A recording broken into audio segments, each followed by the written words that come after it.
बोले शंकर भगवान की जय।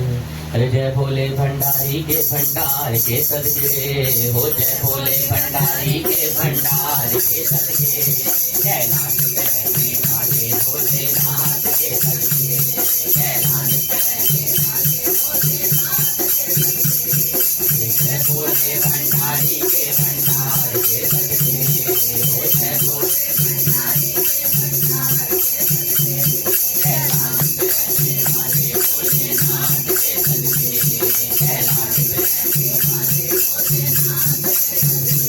भोले भांग कसूरा खाते हैं, भोले भांग कसूरा खाते हैं, भोले भांग का रगड़ा लगाते हैं, भोले भांग का रगड़ा लगाते हैं। वो शिव भोले भंडारी के आभार के सदके, शिव भोले भंडारी के आभार के सदके, जय नाथ रहने वाले भोलेनाथ के सदके, जय नाथ रहने वाले भोलेनाथ के सदके। भोले माथे गंगा शीश से गंगा माथे गंगा शीश से, अरे गले में लिपटे नाग भुजंगा, गले में लिपटे नाग भुजंगा। अरे शिव भोले भंडारी के श्रृंगार के सदके, शिव भोले भंडारी के श्रृंगार के सदके, जय नाथ रहने वाले भोलेनाथ के सदके, जय नाथ रहने वाले भोलेनाथ के सदके। ओ जय भोले भंडारी के भंडार के सदके, जय भोले भंडारी के भंडार के सदके, जय नाथ रहने वाले भोलेनाथ के सदके। भोले नंदी सवारी आए हैं, भोले नंदी सवारी आए हैं, संग गौरा जी को लाए हैं, संग गौरा जी को लाए हैं, संग गणपत कार्तिक लाए हैं, संग गणपत कार्तिक लाए हैं। ओ जय भोले भंडारी के परिवार के सदके, जय भोले भंडारी के परिवार के सदके, जय नाथ रहने वाले भोलेनाथ के सदके, जय नाथ रहने वाले भोलेनाथ के सदके। भोले भंडारी के भंडार के सदके, जय भोले भंडारी के भंडार के सदके, जय नाथ रहने वाले भोलेनाथ के सदके। भोले भक्तों के घर में आते हैं, भोले भक्तों के घर में आते हैं, जो प्रेम से उनको बुलाते हैं, जो प्रेम से उनको बुलाते हैं, जो प्रेम से उनको बुलाते हैं, जो प्रेम से उनको बुलाते हैं। भोले दुख हर के ले जाते हैं, भोले दुख हर के ले जाते हैं। ओ शिव भोले भंडारी के उपकार के सदके, शिव भोले भंडारी के उपकार के सदके, जय नाथ रहने वाले भोलेनाथ के सदके, जय नाथ रहने वाले भोलेनाथ के सदके। भोले भंडारी के भंडार के सदके, जय नाथ रहने वाले भोलेनाथ के सदके, जय नाथ रहने वाले भोलेनाथ के सदके, जय नाथ रहने वाले भोलेनाथ के सदके। बोले शंकर भगवान की। भोलेनाथ जी कहते हैं सनत कुमार जी, इसके बाद मैं आपको वारों के व्रतों के बारे में वर्णन करूंगा और आप ध्यान पूर्वक सुनिए। हे अनज्ञ, सर्वप्रथम मैं आपको रघुनाथ का व्रत बताऊंगा। इस संबंध में लोग एक प्राचीन इतिहास कहते हैं, इस संबंध में लोग एक प्राचीन इतिहास कहते हैं।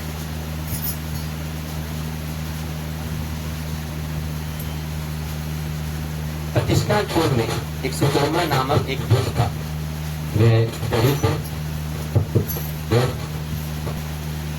वह दरिद्र कृपण तथा भिक्षावृत्ति में लगा रहता था। एक बार वह धान्य मांगने के लिए घूमते घूमते नगर में चला गया। उसने किसी एक गृहस्थ के घर में मिलकर, कहते हैं धान्य मांगने घूमते घूमते नगर में चला गया और उसने वहां किसी एक गृहस्थ के घर में मिलकर रविवार का उत्तम व्रत करती हुई स्त्रियों को देख लिया। जब उन्हें देखा तो स्त्रियां आपस में परस्पर बातें कर रही थी। इस पूजा विधि को शीघ्रता पूर्वक छिपा ले। इस पर स्त्री से बोला कि हे श्रेष्ठ स्त्रियों, आप लोग इस व्रत को क्यों छुपा रही हैं? अगर आपको कोई व्रत करता देख ले और आपको देख के छुपा ले तो जिज्ञासा तो होगी ना कि आप इस व्रत को क्यों छुपा रही हैं।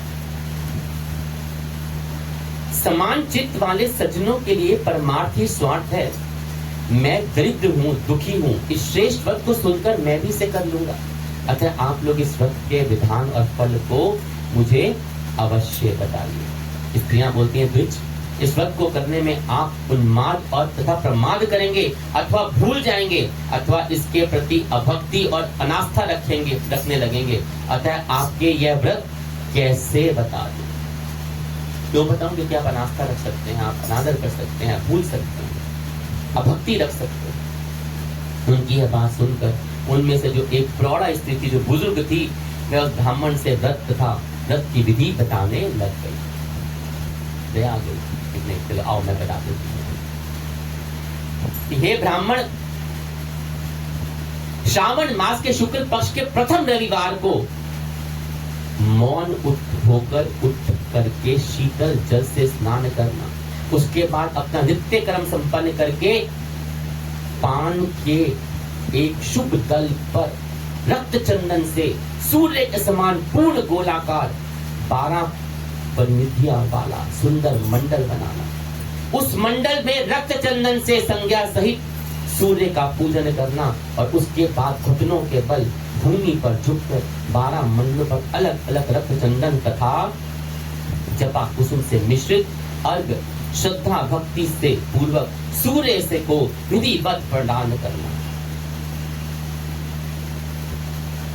और लाल अक्षत जपा कुसुम और अन्य उपचारों से पूजन करना। उसके बाद मिश्री से युक्त नारिकेल के बीज का नैवेद्य अर्पित करके आदित्य मंत्रों से सूर्य की स्तुति करें और शेष 12 मंत्रों द्वारा 12 नमस्कार तथा प्रदक्षिणाएं करें। उसके बाद 6 तंतुओं से बनाए गए सूत्र में 6 ग्रंथियों बनाए गए दिवेश सूर्य को अर्पण करके उसे अपने गले में बांधे और पुनः 12 फलों से युक्त वायान ब्राह्मण को प्रदान करें। इस व्रत की विधि को किसी के सामने नहीं सुनाना चाहिए। हे विप्र, इस विधि से व्रत के किए जाने पर धनहीन व्यक्ति धन प्राप्त करता हो जाता है, पुत्रहीन को पुत्र प्राप्ति होती है, कोढ़ी कोढ़ से मुक्त हो जाता है, बंधन में पड़ा व्यक्ति बंधन से छूट जाता है, रोगी व्यक्ति रोग से मुक्त हो जाता है। हे विपेंद्र, अधिक कहने से क्या प्रयोजन। साधक जिस अभिशिष्ट की कामना से इस व्रत को करता है यह उसे सहज मिल जाती है। बोले शंकर भगवान की। इस प्रकार श्रावण में 4 रविवार और कभी कभी 5 रविवारों में इस व्रत को करना चाहिए। इसके बाद व्रत की संपूर्णता के लिए उद्यापन करना चाहिए। हे विपिन, आप भी इस प्रकार करें, इससे आपकी सभी मनोकामनाएं सिद्ध हो जाएंगी। उसके बाद उन पतिव्रताओं को नमस्कार कर ब्राह्मण अपने घर आ गया। जैसा सुना था उसी विधि से वह संपूर्ण व्रत को किया और अपने दोनों पुत्रियों को भी वह विधि सुनाई। उस व्रत को सुनने मात्र से शिव जी के दर्शन से तथा पूजन के प्रभाव से वह कन्याएं देवांगनाओं में सदिष्ट हो गई। बोले शंकर भगवान की। हमारे सावन में हर दिन, हर तिथि, हर बार की, हर पर्व की कितनी महानता है ये आप उसका कल्पना भी नहीं कर सकते। और सबसे बड़ी बात तो भगवान जो है वो भाव के होते हैं। किसके? भगवान जो है वो भाव के होते हैं। कहते हैं एक समय में कथा व्याचक व्यास डोगरे जी होते थे और बनारस का रहते थे। वो उनका बड़ा नाम था उसमें, और वहीं का समाज जो था वो पूरा उनका बहुत सम्मान करता था, आदर करता था, उनकी बहुत इज्जत करता था। वो चलते भी थे तो एक काफिला उनके साथ हो जाता था। इतना सम्मान होता था लोगों के दर्शन पाने के। एक दिन वो दुर्गा मंदिर में दर्शन करके निकले तो एक कोने में एक बैठे ब्राह्मण पर दृष्टि पड़ गई जो दुर्गा स्तुति का पाठ कर रहा था। जो उस ब्राह्मण के पास पहुंचे, जो कि पहनावे बहुत निर्धन लग रहा था, बड़ा गरीब सा पहनावा था उसका। और डोगरे जी ने उसको 21 रुपए दे दिए और बताया कि विप्र तुम अशुद्ध पाठ कर रहे हो, पढ़ने में गलती होगी तो गलती हो। ब्राह्मण ने उनका धन्यवाद दिया और सावधानी से पाठ करने की कोशिश में लग गए। बोले शंकर भगवान की जय। अब रात को, उसी रात को जो डोगरे जी थे, उनको ज्वर ने, मतलब बुखार ने बदोचा, बड़ा तेज ज्वर। बनारस के बड़े टॉप के जो वैद्य डॉक्टर थे वहां सब पहुंच गए।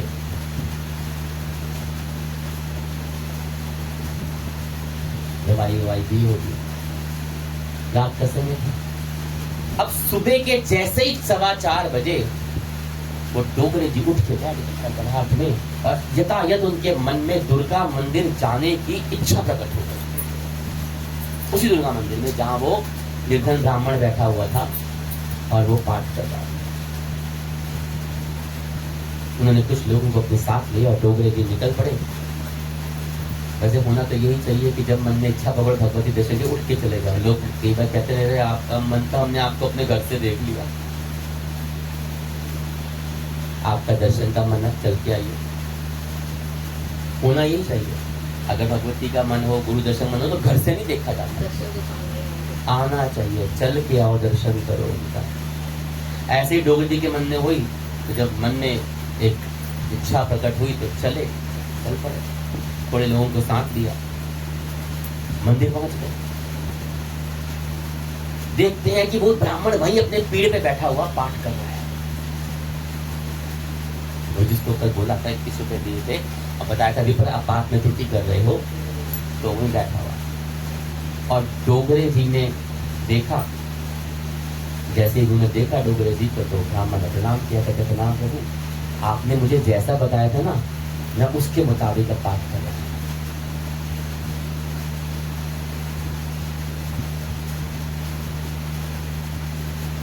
डोगरे जी कहते हैं कि प्रभु, गर्दन हिला,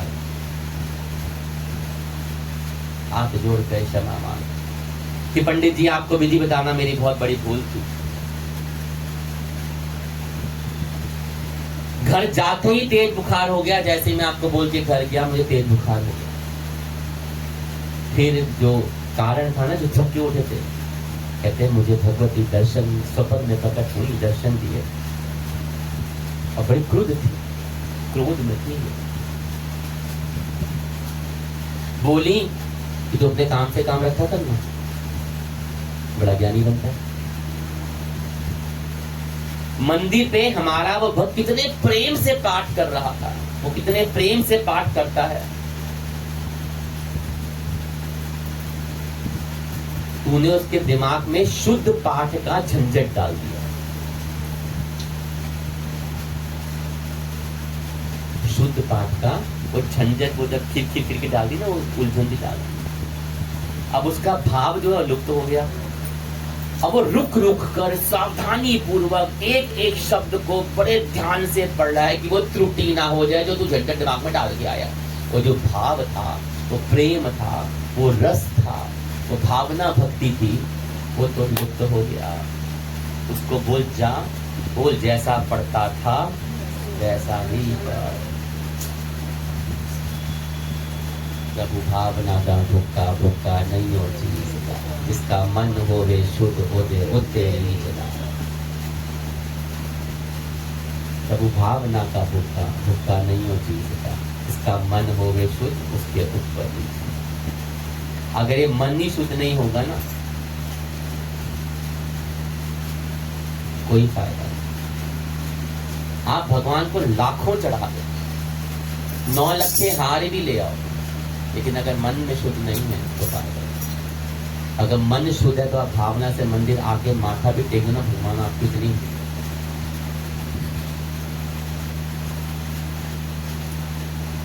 तो फूल बेल पत्र लाने का टोकने के बाद लाना पड़ा है।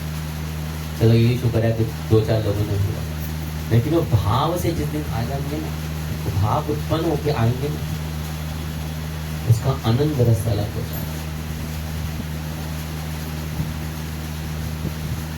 क्योंकि इस भाव में आपका अंतर आत्मा से आपकी संपूर्ण निश्चल निस्वार्थ भक्ति टपक रही होगी, और वही रस आपका उस वस्तु में आके हो, चाहे वो प्रसाद हो, चाहे वो पुष्प हो, चाहे वो कोई भावना हो, चाहे वो पाठ ही हो। बोले हर हर महादेव शंभू। अब सावन मास में 4 रविवार हों या 5 भी कभी कभी आ जाते तो 5 के अंदर ही बात कर लेना चाहिए। ये जो व्रत बताया है इसके बाद संपूर्णता उद्यापन करना चाहिए। देखिए हर पाठ के बाद, हर व्रत के बाद एक पद आता है उद्यापन करना चाहिए। हम कोई भी कथा करते हैं, भजन करते हैं, व्रत करते हैं, नियम करते हैं, अगर उसको उद्यापन नहीं करते, वो पूर्ण नहीं होता, वो रूल चले जाते हैं। कई लोग होते हैं ना, काटसी रखते हैं, रखते जाते हैं, मृत्यु हो गई।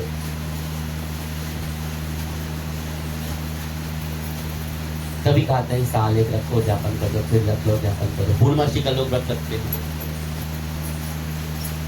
काम हो गया तब तक तो रखे रखा, जब काम हो गया छोड़ दिया तो तुम्हारा उसको उद्यापन करना था। अब टाइम नहीं मिलता, अभी यहाँ पर समय नहीं है, अभी हम भूल गए, अभी हम ये कर रहे हैं, अभी हमारा हाथ तंग हो गया।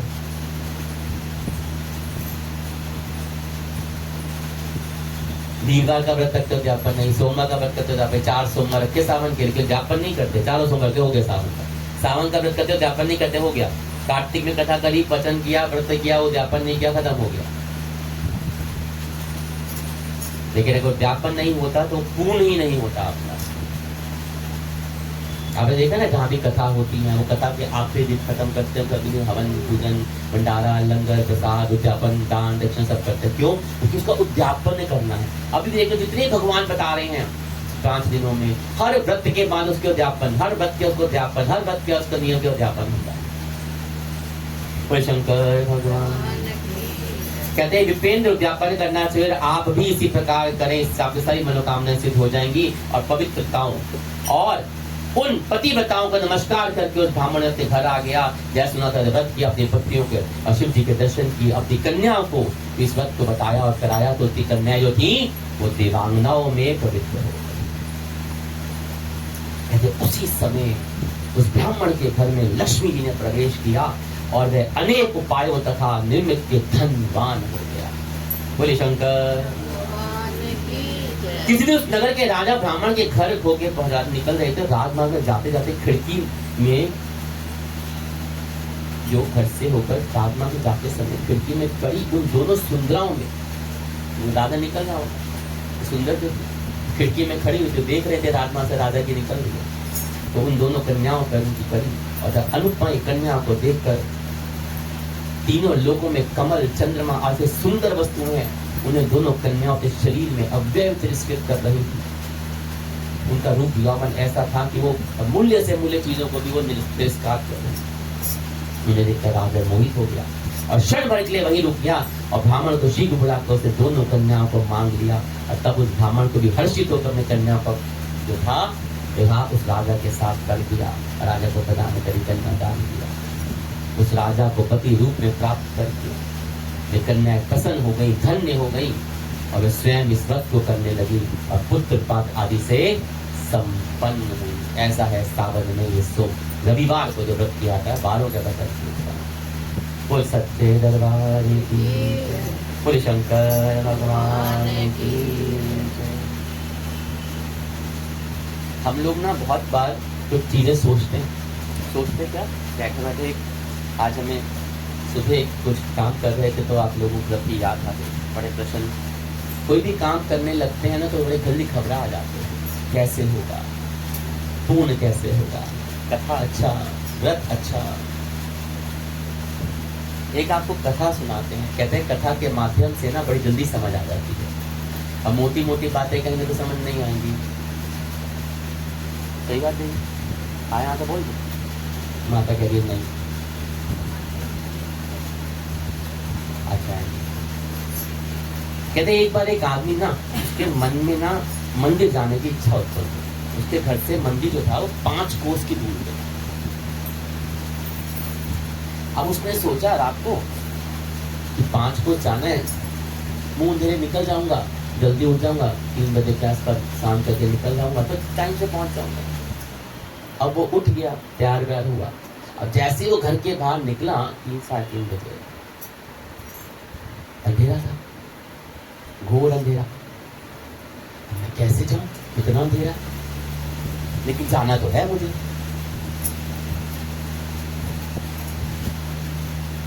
इतने में जब आपकी निष्ठा संपूर्ण होते है, रास्ता ईश्वर बना देता है, पर चलना आपको पड़ेगा।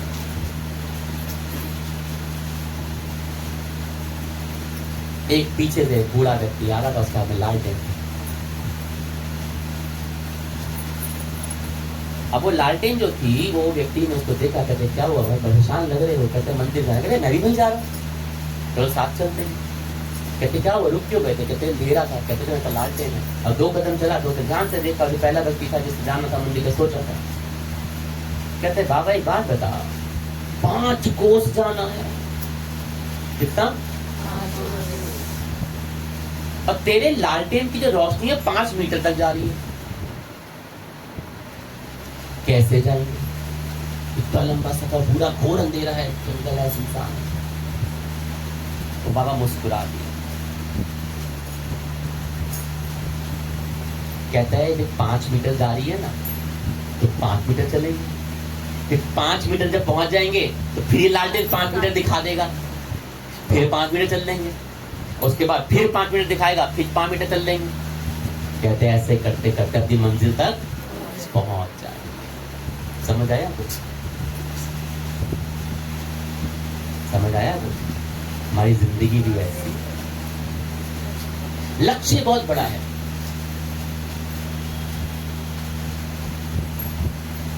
लेकिन हम ना आखिर सोच लेते हैं, जितना दिख रहा है उतना चलो ना, उसको देखो।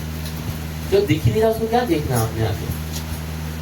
अब वो थोड़ा थोड़ा चलते जाओगे तो रास्ता अपने आप बन जाएगा। इतना मिला इतना करो, इतना मिला इतना करो। अब कथा में जाना मंदिर में भाई, 1 महीने की कथा है, 1 महीने की, कैसे पूरा करोगी ना? 30 दिन, हाय हाय हाय, रोज जाना पड़ेगा। ओहो, उठो, तैयार हो, नींद को छोड़ो, और फिर कथा में टाइम से पहुंचो, वरना कथा मिस हो जाएगी। लेकिन ऐसा सोचो कि अगर मैं आज गई, अच्छा आज तो चली गई, कल फिर जाऊंगी, अब कल भी आ गई, अब परसों फिर जाऊंगी। अब 30 दिन दिख रहे थे, अब मैं एक एक दिन करके पूरा कर रहा हूं। कितने आराम से 30 दिन निकल जाएंगे, पता ही नहीं चलेगा। अरे कल भी तो गई थी, ऐसे आप भी रही हूँ, जैसे कल काम निकला था आगे निकाल लेती जल्दी। एक दिन नहीं सोई तो क्या हो गया, देखो मुझे कोई फर्क नहीं पड़ा। अगर मैं टीवी सीरियल नहीं देखा, सास बहू का झगड़ा नहीं देखा तो क्या हो गया। अब एक दिन मैंने चुगली करनी थी गड़ी पर, उसके साथ बैठ के उसकी इसकी, तो क्या हो गया, मुझे आनंद कथा में आ रहा था, बड़ा अच्छी बात हो रही, शिव जी की बड़ी कथा सुनाई दे रही, तो क्या हो गया, 30 दिन बात कर लूंगी। अब एक दिन मैंने पति को टाइम से चाय बना देखा, उन्हें पी ली अच्छे से, अब मैं जा सकती हूँ। तो एक दिन करो, दूसरे दिन करो, दूसरे दिन करो, तीसरे दिन करो, तीसरे दिन करो, चौथे दिन करो, तो 30 दिन यूँ निकल आएंगे। इन बच्चों को मैं सेट करके आएगी तो देखो दूसरे दिन कर सकती हूँ। और 30 दिन सोचोगे तो काम पूरा नहीं होगा, और एक एक दिन करके सोचोगे ना तो जल्दी काम पूरा होगा। हमारा जीवन भी ऐसे है, लक्ष्य प्राप्ति करनी हो ना तो छोटे छोटे करते रहो, जितना आया समझ उतना चलते रहो, तो आगे का रास्ता अपने आप बन जाएगा। बोलिए हर हर बोल शंकर भगवान की। भोलेनाथ कहते हैं, हे मुने, महान ऐश्वर्य देने वाले इस व्रत को मैंने आपको कह दिया। हे निधि नंदन, हे विधि नंदन, हे सनत कुमार, जिस व्रत के श्रवण मात्र से मनुष्य की सारी मनोरथ पूरी हो जाती है, वो मनोरथ को प्राप्त कर लेता है, उसके अनुष्ठान करने का फल जो व्यक्ति उस व्रत को करेगा, अनुष्ठान करेगा, पूर्ण करेगा, उसका वर्णन कैसे करूं, उसका वर्णन तो किया जा ही नहीं सकता। इतना महत्व है इस सावन की कथाओं का, इस सावन में किरण व्रत का, इस पूरे सावन मास का इतना महत्व है कि नित्य प्रतिदिन जो हम लोग कर रहे हैं, जो आप लोग आ रहे हैं अपना छोड़ के, नींद छोड़ के, चुगली निंदा छोड़ के, खाना पीना तो खा पी के तो छोड़ के दिया, छोड़ के क्या देता हूँ मैं, खुश अपना आराम त्याग के, और सबसे बड़ी बात जो इम्पोर्टेंट होती है वो छोड़ के कथा का श्रवण करने जो लोग आ रहे हैं, ये बहुत बड़ा पुण्य का बात है। हंसी मजाक इसलिए हो जाता है कि आप लोगों का नींद ना आए, झपकियाँ आने शुरू हो जाती है, थोड़ी थोड़ी सबकी आंखें ऐसी ऐसी होने लग जाती है। इससे थोड़ा बीच में हाथ से विनोद भी हो जाना चाहिए, ताकि वो एनर्जी आनी चाहिए। और फिर तक सुनाएंगे ना तो कहीं बड़ा बोरिंग वाला बदला, आनंद ही नहीं आ रहा, पता नहीं की सुना है। उत्थे जाके सोना तो घर लेट के तो सो के बुढ़े जाके थले जमीन रख के सुती पई मैं तो थले कर दे लेटे पलंगा के एसी चला के बैठी, सोचा तो एसी भी नहीं सीखा मेरे को, इसलिए थोड़ा थोड़ा बीच में पिचकारियां भी होनी चाहिए। इस सावन कथा महत्व का इतना वर्णन है, इतना वर्णन है कि उसका वर्णन करना ही असंभव। एक एक दिन का, एक एक वार का, एक एक तिथि का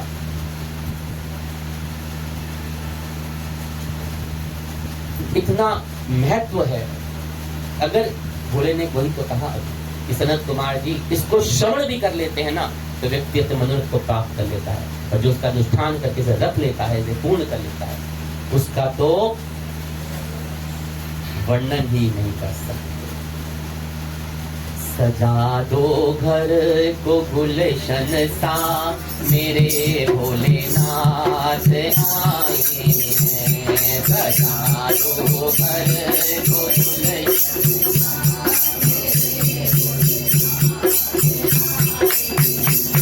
लगे कुटिया भी दुल्हन सी, लगे कुटिया मेरे भोलेनाथ आए हैं, मेरे भोलेनाथ। पखारो इनके चरणों को, कहाँ कर प्रेम की गंगा।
सारे हाथ में लोटा पुष्प दो जल चढ़ाने को।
वो कोई आ गया इतने में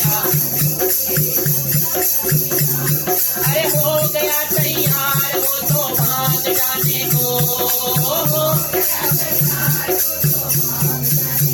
भगत एक दिन बदला शिव को मनाने को भगत एक दिन बदला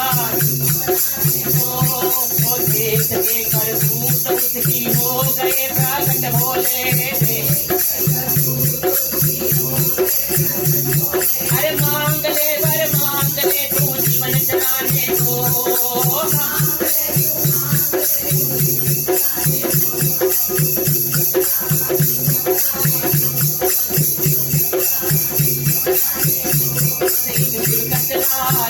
मनाने को भगत एक दिल बदला अरे लोग तो फल फूल भी मुझ पे चढ़ाते हैं सदा लोग तो फल अरे तूने तो खुद को चढ़ाया मुझे रिझाने को तूने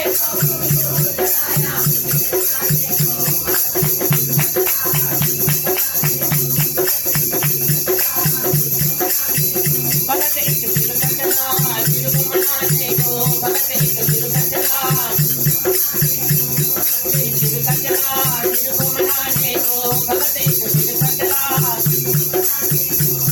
वो गिर गया चरणों में भगत रो रो के यूं कहने लगा गिर गया चरणों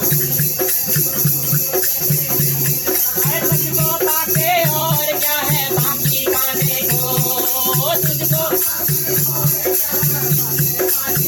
भगत एक दिल बदला